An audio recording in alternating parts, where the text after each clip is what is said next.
اعوذ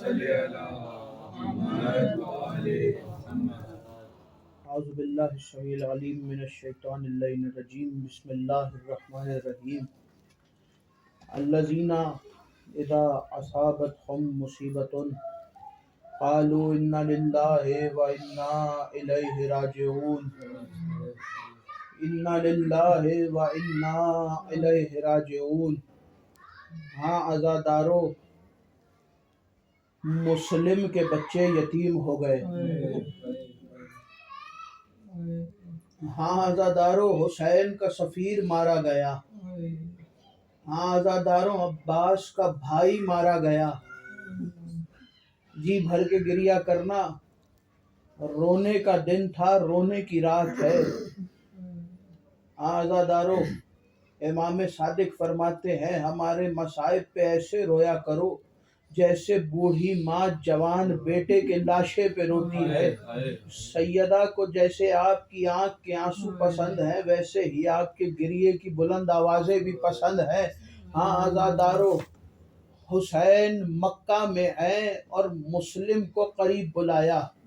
مسلم کے حوالے خط کر کے حسین نے کہا کہ اے مسلم کوفے جائیے۔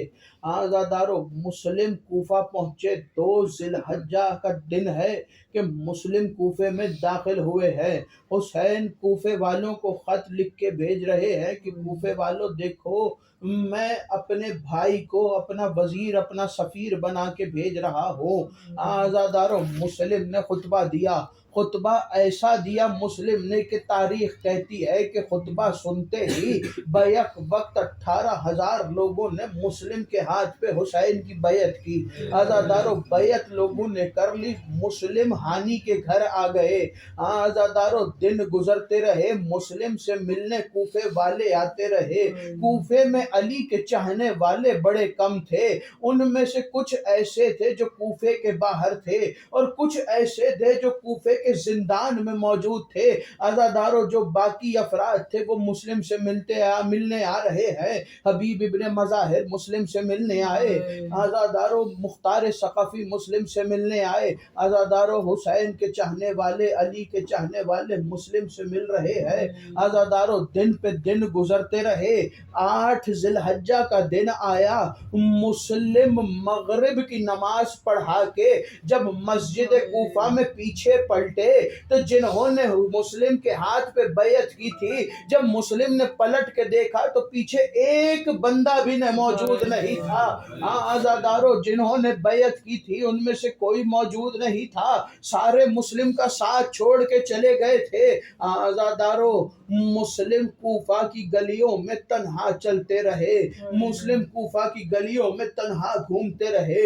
چلتے چلتے ایک مقام ایسا آیا کہ مسلم نے دیکھا کہ آگے گلی بند ہے، آگے جانے کا راستہ نہیں ہے۔ مسلم اس گلی کے آخری کونے کے گھر کے دہلیز پر بیٹھ گئے۔ عزادارو، ابھی بیٹھے تھے کہ گھر کا دروازہ کھلا، ایک ضعیفہ باہر آئی اور اس نے آ کے دیکھا تو کہنے لگی کہ اے اجنبی کون ہو؟ کیا تمہیں کوفے کے حالات کی خبر نہیں ہے؟ لوٹ جاؤ اپنے گھر کی طرف۔ تو روتے ہوئے کہا کہ وہ اپنے گھر کیسے جائے جس کا کوئی گھر ہی نہ ہو؟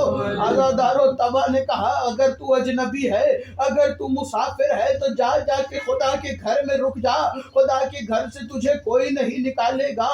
عزادارو، روتے ہوئے کہنے لگے کہ میں خدا کے گھر میں کیسے جاؤں، اس لیے کہ لوگ تو ہمیں خدا کے گھر میں بھی رہنے نہیں دیتے۔ عزادارو، کہنے لگی اے مسافر لوٹ جا اپنے وطن کی طرف۔ عزادارو، رو کے کہنے لگے کیسے اپنے وطن کی طرف جاؤں، ہم تو وہ غریب ہیں جن کو وطن سے نکال دیا گیا ہے۔ عزادارو، مسلم گریہ کر رہے ہیں، تبا ان کی باتیں سن رہی ہے۔ عزادارو، کہنے لگی اے اجنبی بتاؤ تم کون سے شہر سے ہو؟ تو کہنے لگے میرا تعلق مدینے سے ہے۔ کہنے لگی مدینے کے کون سے محلے سے تعلق ہے؟ تو کہنے لگے محلہ بنی ہاشم سے۔ تو کہنے لگی وہاں تو میرا مولا حسین رہتا ہے، وہ میرے نبی کا محلہ ہے، کیا تجھے میرے مولا کی کوئی خبر ہے؟ تو کہنے لگے مولا مکہ میں موجود ہے اپنے گھر والوں کے ساتھ۔ عزادارو کہنے لگی کہ آپ کون ہیں؟ تو روتے ہوئے کہا کہ کیا تو نے سفیر حسین کا نام سنا ہے؟ تو کہنے لگی ہاں ہاں، مسلم ابن عقیل نا، وہ تو میرا مولا میرا آقا ہے، تو اس طرح نام کیوں لے رہا ہے؟ احترام سے نام لے۔ تو کہنے لگے توا کیا تو اسے پہچانتی ہے؟ اگر دیکھے گی تو پہچان لے گی۔ کہنے لگی کہ میں نے آج تک دیکھا تو نہیں ہے، لیکن اگر دیکھ لوں گی تو شاید پہچان جاؤں۔ تو کہنے لگے توا کہاں پہچانا تو نے؟ ارے میں ہی تو وہ مسلم غریب ہوں جو حسین کا سفیر بن کے کوفے میں آیا تھا۔ عزادارو یہ سننا تھا۔ توا گھر کے اندر لے کے آئی، توا احترام کے ساتھ بٹھایا۔ عزادارو توا نے بڑے احترام کے ساتھ مولا کی خدمت کرنا شروع کی، پانی کا جام پیش کیا۔ عزادارو مسلم توا کے گھر میں رات کی عبادت میں مصروف ہیں۔ یہاں توا کے بیٹے کو خبر ہوئی کہ مسلم اس کے گھر میں موجود ہے، اس نے ابن زیاد کو خبر کر دی۔ عزادارو لشکر آ گیا، لشکر کا آنا تھا کہ گھوڑوں کی ٹاپوں کی آواز سنی، مسلم مسلح سے کھڑے ہوئے۔ عزادارو تلوار کو اٹھا کے مسلم حجرے سے باہر نکلے تو توا سامنے آ کے کھڑی ہو گئی اور کہنے لگی کہ اے مولا، جب تک میں زندہ ہوں میں آپ کو فوجوں کے حوالے نہیں کروں گی، مولا میں ان فوجوں کے حوالے آپ کو نہیں کروں گی۔ تو کہنے لگے توا ہٹ جا ہمارے رستے سے، ہماری غیرت گوارا نہیں کرتی کہ ہماری زندگی میں کوئی فوجیں کسی عورت کے گھر میں داخل ہو جائے۔ میں کہوں گا مولا مسلم کتنا خیال ہے توا کا، لیکن ذرا ایک مہینے کے بعد 10 محرم شام غریبا کربلا کے میدان میں آئیے گا۔ ارے مولا بہن زینب ہے، شمر ملعون 300 افراد لے کے نیزے کے ساتھ عزادارو زینب کے خیمے پہ حملہ۔ عزادارو مسلم چلے، تلوار اٹھا کے مسلم نے لڑنا شروع کیا۔ فجر کا وقت تھا، مسلم نے لڑائی شروع کی۔ عزادارو گرمی میں بیٹھے ہونا، آج کراچی میں جو گرمی ہے اس سے دگنی گرمی تھی اس وقت کوفہ اور کربلا میں۔ عزادارو مسلم صبح سے لڑ رہے ہیں، پیاس کی غشی ہے، پیاس کا عالم ہے۔ عزادارو پانی نہیں ملا مسلم کو۔ ادھر ابن اشعث نے خط لکھا کہ ابن زیاد لشکر بھیج۔ ابن زیاد نے لشکر بھیجا، اس نے کہا ابن زیاد اور لشکر بھیج۔ عزادارو ہزاروں کی تعداد میں جب لشکر بلوایا گیا تو ابن زیاد نے غصے میں کہا کہ اے ابن اشعث، ابھی تو تیرے مقابلے میں مسلم ہے، اگر حسین آ گئے تو کیا کرے گا؟ عزادارو ابن زیاد نے کہا کہ اے ابن اشعث، یہ مسلم ہے، یہ ہاشمی جوان ہے، ان کو مکر و فریب کے ساتھ مارا جاتا ہے، بس اتنا کہنا تھا۔ عزادارو ایک گڑھا کھودا گیا، اس کے اوپر گھاس ڈالی گئی۔ عزادارو لڑتے لڑتے مسلم کو اس گڑھے کے قریب لے آئے، میرا غریب مسلم اس گڑھے میں گرا۔ عزادارو رسیاں ڈال کے مسلم کو گرفتار کیا گیا۔ جملے سنو گے عزادارو، تاریخ کہتی ہے، ایک عالم دین نے لکھا کہ تاریخ میں 3 ہستیاں ہیں جن کے بارے میں یہ جملہ لکھا ہے۔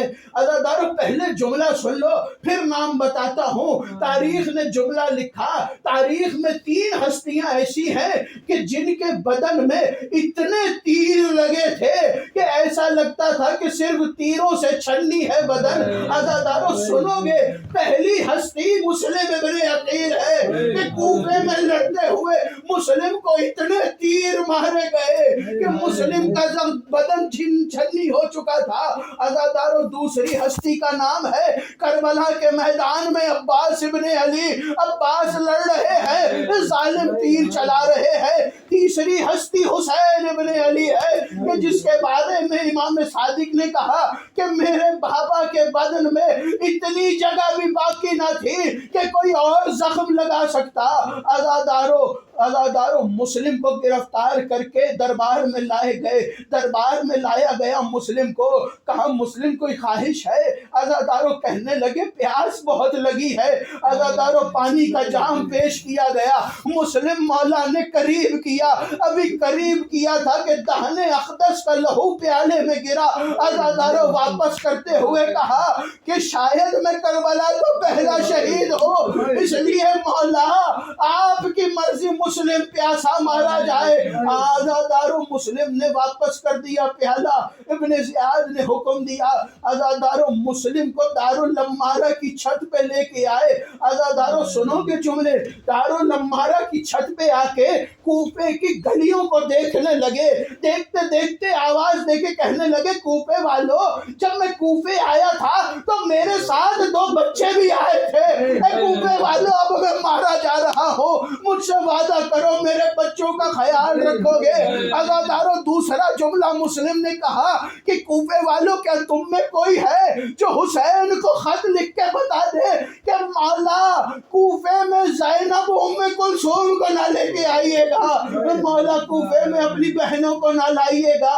عزادارو بس چند جملے سن لینا، مسلم دارالمارہ کی چھت پہ ہے، وہاں حسین نے مقام زبالہ پہ حکم دیا کہ یہاں پہ خیمے لگائے جائیں۔ عزادارو خیمے لگا دیے گئے، حسین اپنی مسند پہ بیٹھے ہیں، یہاں مسلم نے اس مقام کا رخ کیا، آواز دے کے کہنے لگے السلام علیکہ یا ابا عبداللہ الحسین۔ عزادارو اتنی آواز آنی تھی، حسین مسند سے کھڑے ہوئے، آواز دے کے کہنے لگے وعلیکم السلام یا اخی، اے اخی مسلم میرا سلام ہو۔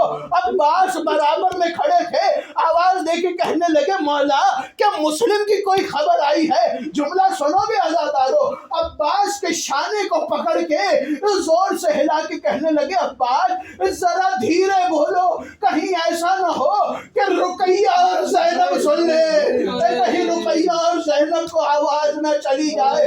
عزادارو کہنے لگے مولا کیا مسلم کی کوئی خبر ہے؟ کہ عباس ذرا میری انگلیوں کے درمیان میں دیکھو۔ اب جو انگلیوں کے درمیان میں دیکھا تو کہنے لگے مولا کوئی غریب ہے جو سر جھکا کے دارالمارہ کی چھت پہ کھڑا ہے اور ظالم کی ننگی تلوار اس کی گردن پہ ہے۔ لوگ کہنے لگے عباس ذرا غور سے دیکھو۔ اب جو غور سے دیکھا تو کہا مولا یہ تو میرا مسلم ہے، مولا مجھے اجازت دیجئے میں کوفے جانا چاہتا ہوں۔ کہ عباس جنگ نہیں کرنی، کوفے کیوں جانا چاہتے ہو؟ کہ مولا میں جنگ کرنے نہیں جا رہا، دارالمارہ کی چھت بہت اونچی ہے۔ عزادارو دارالمارہ کی چھت بہت اونچی ہے، مولا جب میرے بھائی کا سر کٹے گا تو میں بڑھ کے اپنی گود میں لے لوں گا۔ کہنے لگے عباس ذرا دوبارہ دیکھو۔ اب جب دوبارہ دیکھا تو تڑپ کے کہنے لگے مولا ہاتھ اٹھائیے۔ کہ کیا دیکھا؟ کہنے لگے مولا کوئی کالے برقع والی بی بی ہے جو ہاتھ پہلو پہ رکھے رو کے کہہ رہی ہے آجا میرے لال، ماں بقیہ سے لینے آئی ہے۔ عزادارو جملہ آخری سن لینا، عزادارو مسلم کا سر کاٹا گیا، مسلم کی لاش کو گرایا گیا۔ عزادارو یہ 9 ذی الحجہ ہے، ٹھیک 1 مہینے اور 3 دن کے بعد قافلہ کوفے کے بازار میں پہنچا۔ جب کوفے کے صدر دروازے پہ قافلہ پہنچا تو آواز آئی السلام علیکہ یا بنت ولی اللہ، اے ولی اللہ کی بیٹی آپ پر سلام ہو، اے رسول اللہ کی بیٹی میرا سلام ہو۔ کہنے لگی سجاد اس غربت بھرے مجمع میں، اس غربت بھرے زمانے میں ہمیں سلام کون کر رہا ہے؟ کہنے لگے بھوبی اماں ذرا بالوں کو ہٹائیے۔ اب جب بالوں کو ہٹایا مسلم کا لاشا صدر دروازے پہ لٹکا، رو کے کہنے لگی سجاد کیا کوفے میں دفنانے کی روایت؟ اللہ لعنت اللہ علی قوم الظالمین۔ ماتم حسین